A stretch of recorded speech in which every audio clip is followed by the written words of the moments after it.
Welcome to episode 13 of Family Matters. Pastor Anthony will be talking to Sammy about preparing for marriage.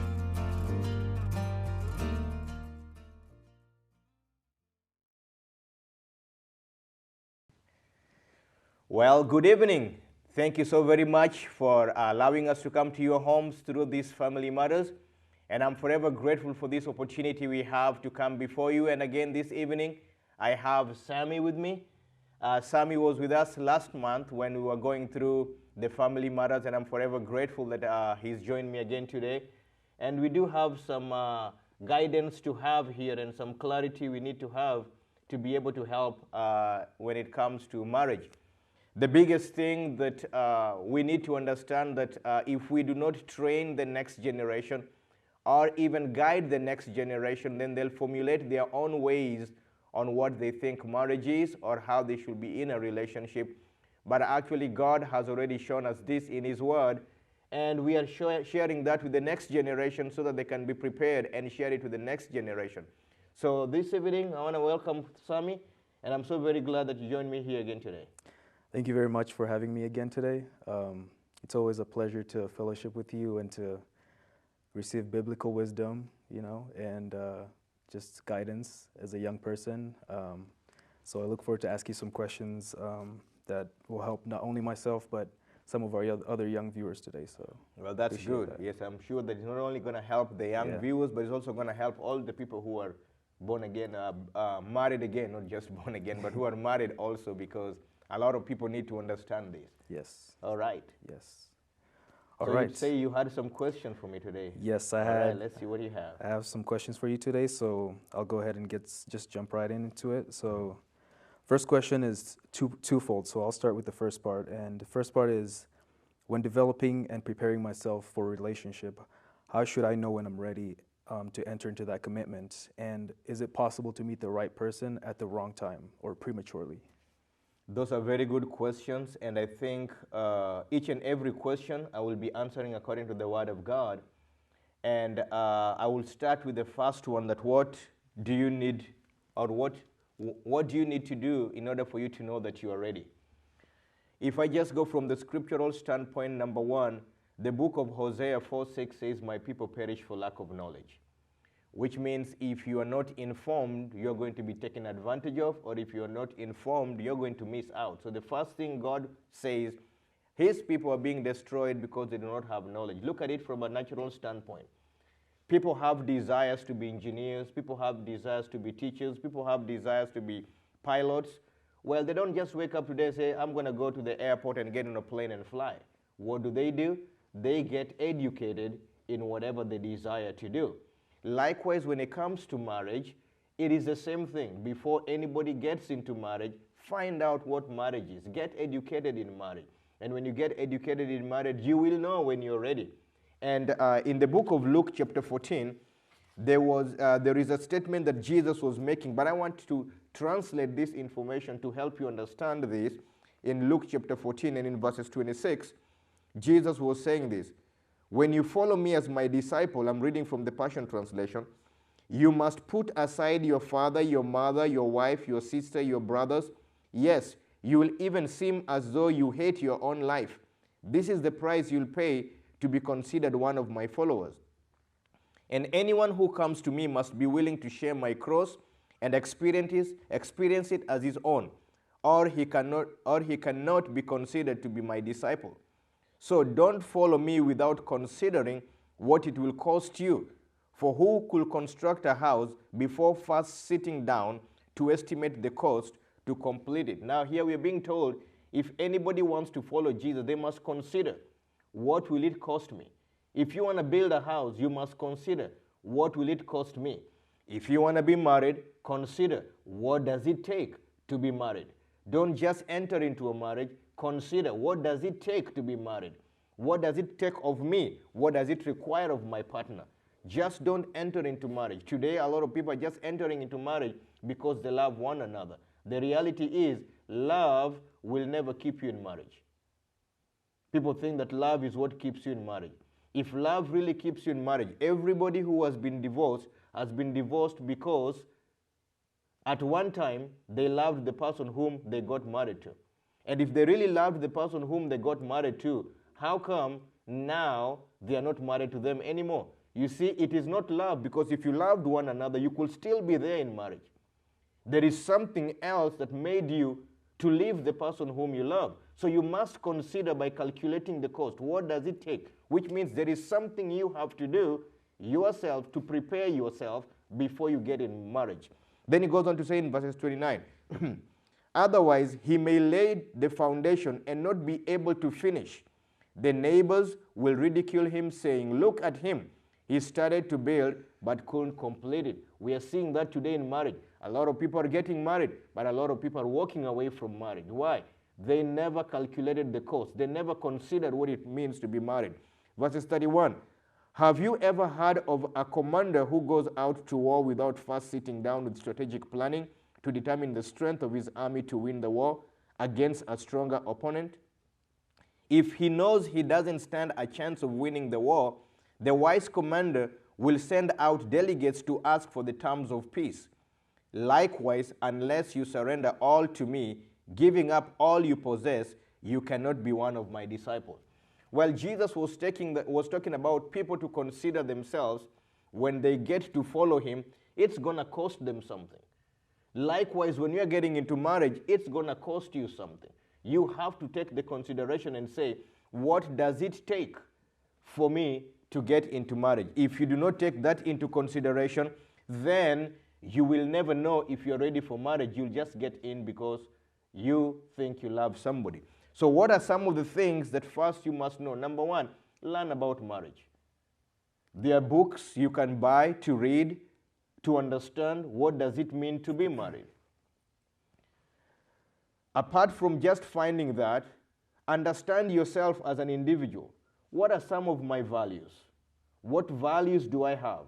And some of the values you can ask yourself is, what do I value marriage is? Value is something actually you put a price on. What price tag do you put on marriage as an individual? This next thing is, what do I value in terms of spirituality? What is my spiritual stand when it comes to marriage? When it comes to children, have you ever thought about children? What is your stand? What do you value about children? Those are some things you should be considering before you look at somebody and introduce yourself that you really want to get married. How about career and education? What value do you put on your career and on your education? What about your partner? What values do they put on that? You need to understand all that. How about finances and money? Those are some things you need to consider before you really get into marriage, because the moment you get into marriage, it is not love that will be the problem. It will be these things. Because somebody wants to have this education and somebody else says, I cannot do this. Someone will say, you know what, we have kids, I can't take care of the kids. Someone says, I don't care, I have to do this. Those are the things that separate people. So you need to consider these things. Take into account, look into all these things, and once you have valued them, when you look into a partner or you look at a partner, you should make sure that their values and your values are on the same place. Because if your values are not the same place, you are going to be drifted apart because you are valuing something else and your partner is valuing something totally different. So those are some of the things that you should be able to look at. The other thing is, do you trust the person? Do you trust yourself first of all? If you cannot be trusted, then there is no need of you getting into marriage because you're going to have a problem. So first of all, you have to trust yourself. You trust yourself with your words and with your action. Do you know wherever you are at this particular time, whatever you say you abide by or not, do your actions follow your words? If not, then when you get married to somebody else, your words will never be pleasing to them. Your actions will never be pleasing to them. So these are the things you need to look at yourself before you really get into that. Then the next thing is, do you really see yourself sharing a common vision with the person? What do you envision your future with? A lot of people today, they get married because of the common things they do. You like ice cream, I like ice cream. Or you like vanilla ice cream, I like vanilla ice cream. Or you like chocolate, I like chocolate. Well, that won't last for long. What do you see your future to be? You need to think of those things now before you say, I do. And once you as an individual know this, when you get somebody else, you find somebody else, you measure these values. These are the things you should be talking about. And then you'll know for sure my values are working in the same direction. My educational values, my family values, my financial values seem to be lining up, and I think I'm ready for that. Then the last thing you should check is this. Are you financially ready? Because finances is needed for marriage. The first thing you've got to look at yourself is like, can you take care of yourself? If you can't, then probably you're not ready to take care of somebody else. And this is mostly on men, because men are biblically, men are the head of the family. They're supposed to be the providers for the family. So as a man, young man are you ready to take care of yourself, and can you take care of somebody else?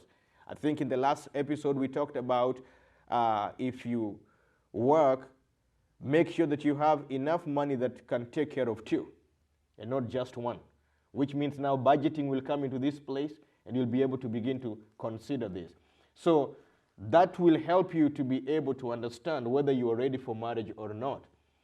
And in order for you really to understand this, you've got to think of what does it mean to be a husband when you're learning what marriage is. Learn yourself as a man. What does it mean to be a husband? What does the Bible say is a husband to be? The Bible tells us very well that husbands are supposed to love their wives as Christ loved the church. Do you have that kind of commitment to loving the person whom you want to love, whom you want to marry, unconditionally? If not, then you're not ready. The wife likewise have to understand that they have to honor the husband unconditionally. You don't love your wife because of what she does. You love her because it is a command from God. Likewise, your wife is supposed to honor you not because you're worthy to be honored or respected. It is a command from God. Do you have that? If not, work on yourself. And you'll know that, you know what, I can honor. And this is something that you learn from home. You see your mom and your dad doing this. And if your mom and dad are not doing this, it gives you an opportunity to say, you know what, I have seen my mom and dad live this way, but I want to go better than that. Once you have that commitment, it will be able to help you know whether you're ready for marriage or not. Thank you very much. It's good to know that by learning what it takes to be in a marriage and preparing ourselves and developing ourselves to demonstrate those values, we're able to know when we're ready. So thank you so much for answering that question. Yeah, it takes as much as just going to school. Yeah. You want to be an engineer? You will know once you're done whether you're ready or not. If you're in your third year and you walk away from it, you are not ready to be an engineer. Likewise with marriage, you have to learn these things to know. Yeah. And you will know. You will personally know. Don't let anybody come and tell you, I think you're ready. You're going to break. Yeah. You have to build that yourself. Yeah. And then you had a second part to that question as well, right? Yes. The second part was, is it possible to meet the right person at the wrong time? Yes, it is possible for you to meet somebody who is your potential spouse and yet still be premature. You may know that this is the person I just sense that this is the person I'm going to get married to, but you're not mature to be there. You see, in the book of Galatians, chapter 4, it talks about an heir who is born, but yet still doesn't have the opportunity to step into the inheritance. It says in Galatians 1, chapter 4, verses 1 through 7, it says, in a similar way, God has promised our ancestors something better, but as long as an heir is a minor, he is not really much different than a servant, although he is the master over all of them. For until the time appointed by the father, when he comes of age, the child is under the domestic supervision of the guardians of the estate. So it is with us. When we were juveniles, we were enslaved under the hostile spirits of the world. But when the era came to an end and the time of fulfillment had come, God sent his son, born of a woman, born under the written law. Yet all of this was so that he will redeem and set free all those who were held hostage of the written law, so that we will receive our freedom and full legal adoption as his children. And so that we will know for sure that we are his true children, God released the spirit of sonship into our hearts, moving us to cry out intimately, my Father, you are our true Father. You are no longer living like slaves under the law, but we enjoy being God's very own sons and daughters. And because we are His, we can access everything our Father has, for we are heirs of God through Jesus, the Messiah. That simply means this. There was a time when the law was guiding us until Christ came. And when Christ came, He fulfilled what we could not fulfill under the law by Him fulfilling the law. Therefore now, in Christ, everything is accomplished. Likewise, you can meet your spouse and you know that this is my potential spouse. But the challenge is, are you ready to be able to get married to that individual? Not probably. So what do you need to do? You need to prepare yourself. Keep on preparing yourself until you get to a point whereby you understand, now I am ready. Why? I know the values that I have. I know the vision that I have. I know my financial status. I know my spiritual status. And I know the direction we want to go. And having seen my spouse and we've talked, I'm confident that this is the right time. This is the right person to be able to get to be married to. Otherwise, you can jump out too quickly and then again have an issue. And so you can meet somebody and yet not be prepared. Great. That's a great answer. Thank you so much.